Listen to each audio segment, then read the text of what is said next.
We're back out here once again, and today we're talking about something that those bass really don't like on sunny days, yet it's something I see many anglers doing more and more.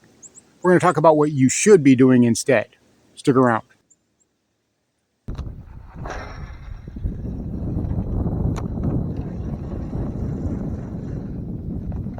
Ooh, there, I got him. Ooh, that's good. That's a good one. He wanted it on the, I'll be darned, I wasn't even jerking it. He wanted it on the crank. And that's a good fish. That's another good fish.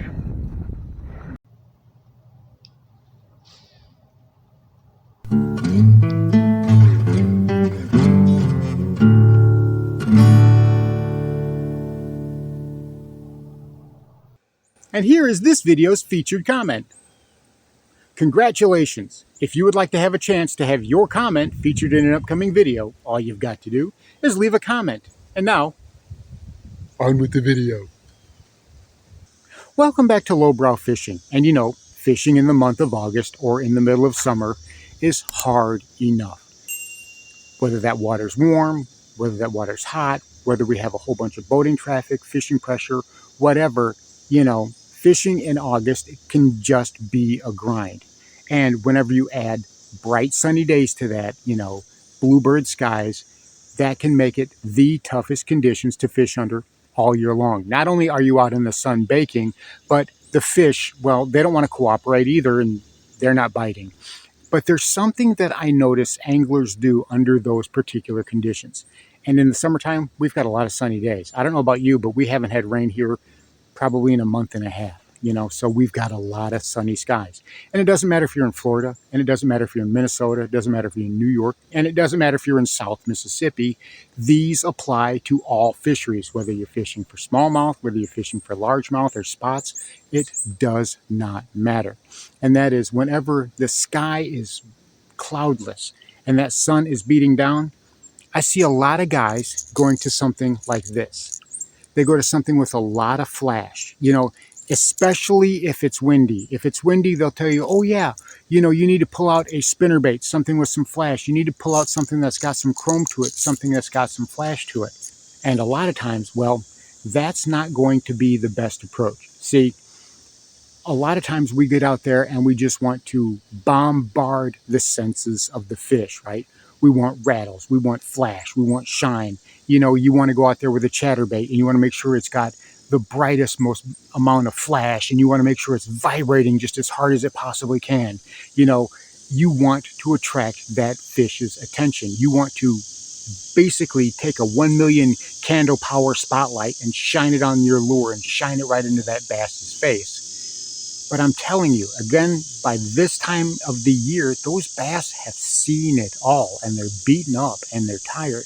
You know, we've got this right here. See, this is a little chrome KVD 200 jerkbait from Strike King, and I was throwing it around a little bit today, but I was throwing it around under the right conditions. Yes, there was some wind, but more importantly, there was some cloud cover.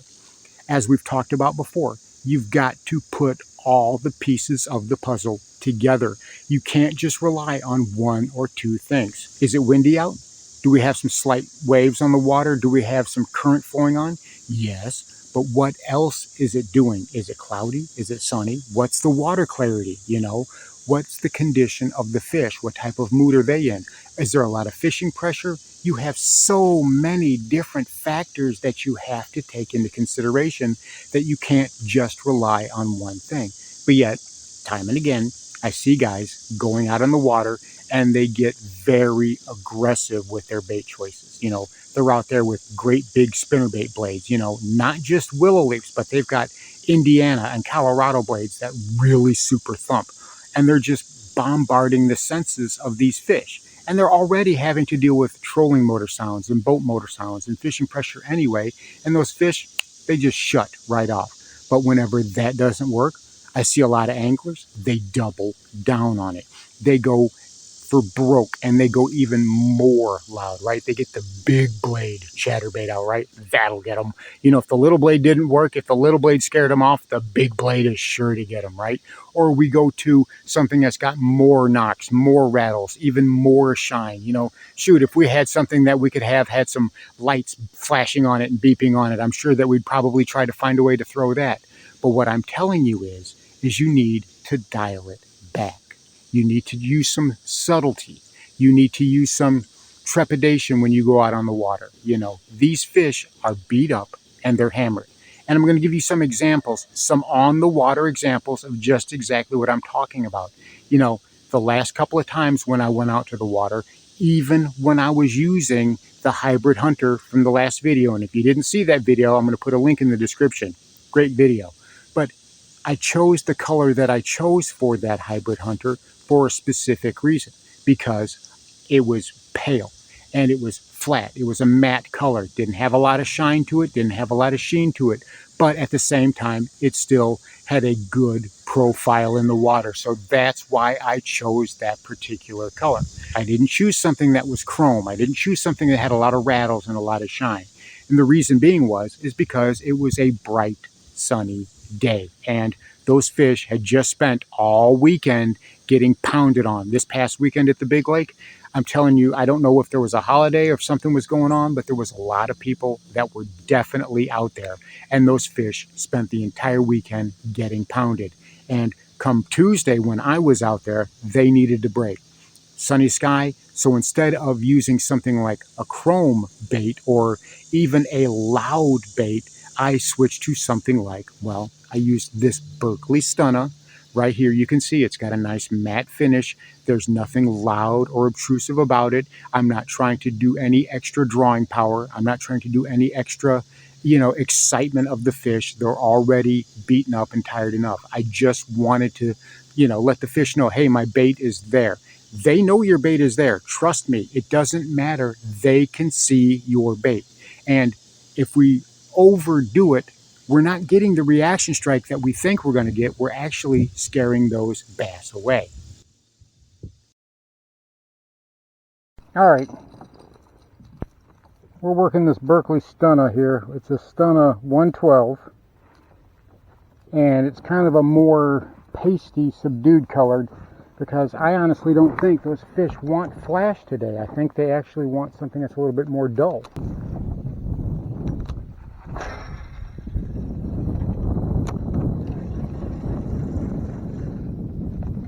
Ooh, there, I got him. Ooh, that's good.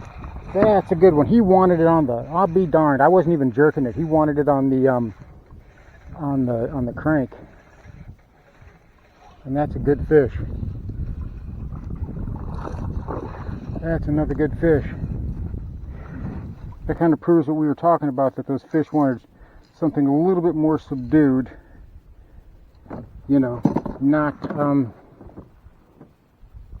Not really flashy. So we sure do appreciate you. Thank you so much for playing. All right, buddy, we sure do appreciate you. A little pound-and-a-half fish. We appreciate you for playing. Thank you.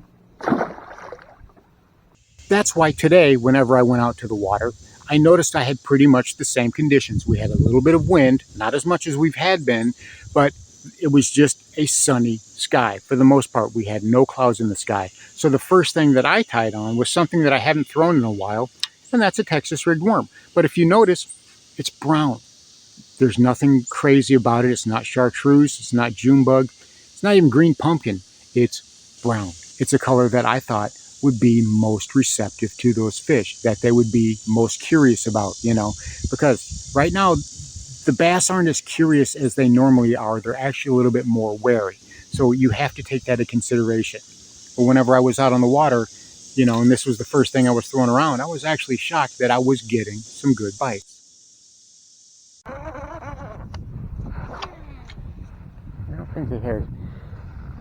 don't think they can see that one too well. Someone, seems like there's a good bit of green stain in the water.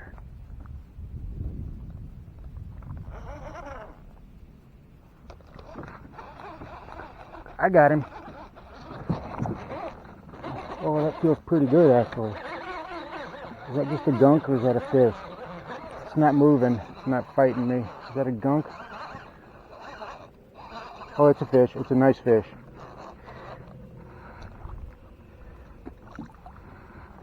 There we go. All right.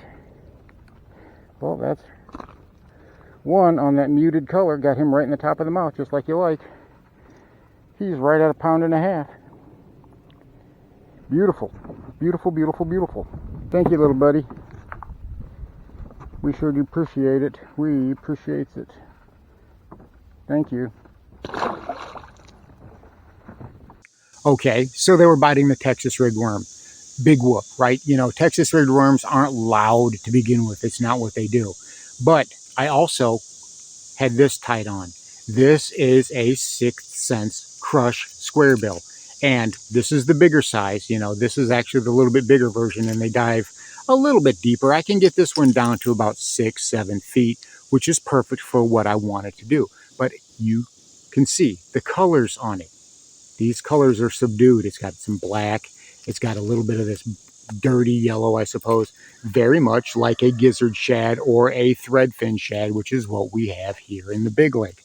And when I first started throwing this thing around, I'm telling you what, right off the bat, I was getting follows. And not just little follows. I was getting some nice follows. So that told me I was on the right track. I was getting interest from those fish. I just needed to change up my presentation a little bit. Maybe a little bit faster, maybe a little bit slower, maybe a little bit more stops and starts. And that's what I played with. I knew I had the bait to get their interest. I just needed to seal the deal. And that's what I did. I actually changed up my retrieve to a little bit more herky-jerky starts and stops. And boom, I got nice fish. I mean, this one right here was probably the biggest fish of the day, and it hit it as soon as it hit the water. Making fan casts.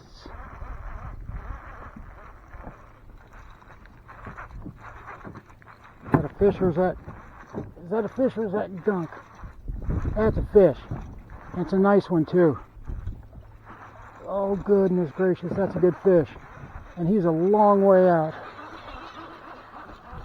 Come here, you. Oh, he went after it. Oh my goodness gracious, look at that guy.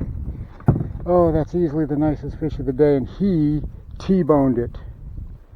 He wanted that lure.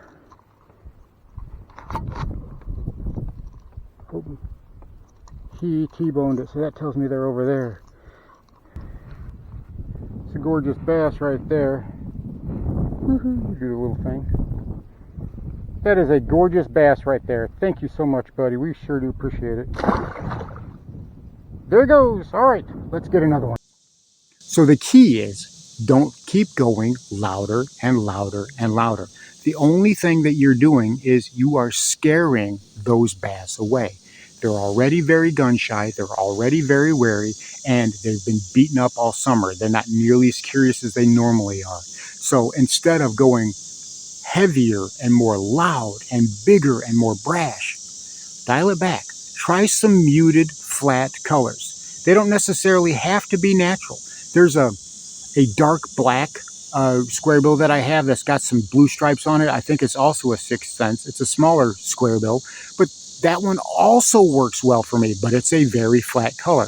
And whenever I'm working that in a little bit darker, deeper water, well, it works great for me. The point is, it's got a good profile. It's got a little bit of a rattle, but it's mostly silent. But it's not loud. It's not noisy. It doesn't, you know, it doesn't scare those fish away. So whenever you're going out to the lake on these bluebird days, keep that at the forefront of your mind. Those fish are beaten up. They're tired. Give them a break. Give them a rest. And you will be surprised at how many more bites you can get. So there you have it. A couple of my summer secrets for fishing those cloudless days, those bluebird skies. I keep my paint schemes more matte, more subdued. And it doesn't necessarily have to be a natural color. I mean, I don't think that Berkeley Stunna really resembled anything that we have in the lake, but it was a more matte finish, and those bass were really receptive to it. I mean, almost immediately. So as you go out to the lake, remember that. Keep things a little bit more subdued, and I guarantee not only will you catch more fish, but you'll put yourself on better fish. Thanks for watching Lowbrow Fishing. We'll catch you in the next one.